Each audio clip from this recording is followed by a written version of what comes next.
Carissa Carolina with the Operations Management News. We will now be going to Bradley Badlands for the forecast.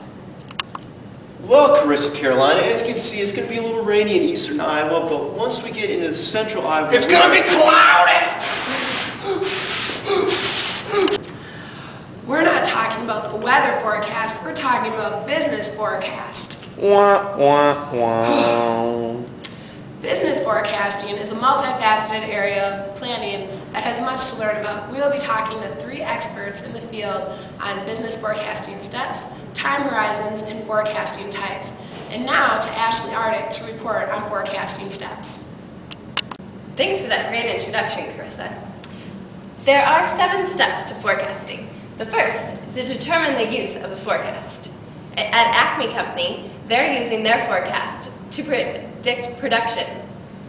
The second step is to select items to be forecasted.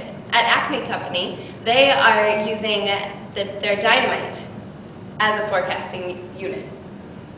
The third step is to determine a time horizon, which is something that Michelle will be covering later on in the show.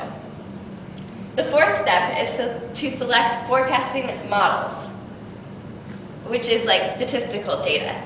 And the fifth step is to gather data needed to make a forecast. Finally, you will make that forecast and validate and implement the results. Now back to Carissa for more. Thank you, Ashley Ardick. That was intriguing. And now to Michelle Montana with time horizons. Thanks, Carissa. I'll be talking about forecasting time horizons.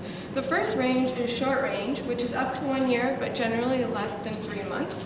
Examples of this are job scheduling and planning purchases. The second group is medium range, which is 3 months to 3 years. Examples of this are budgeting and sales planning. The final group is long term, and that is 3 years or more, and that includes capital expenditures or facility location. Back to you, Carissa. Excellent, Michelle Montana. We all learned a lot. Now, Travis Treehugger and Bradley Badlands, 2 forecasting type enthusiasts, will be coming to share their knowledge. Thanks, Carissa Carolina. I'm Travis Treehugger, and this is Bradley Badlands. What's happening? We love and obsess about types of forecasting. My personal favorite, the one that I study, obsess, and read about all the time, is economic forecasting. It's the best. It takes leading indicators and gives them to organizations so they know medium to long-term results. My second favorite, the one I think about nonstop, is technological. It's amazing that you take progression of all the technology we're getting and we put it to the long-term forecasting. We can figure out anything we want to figure out.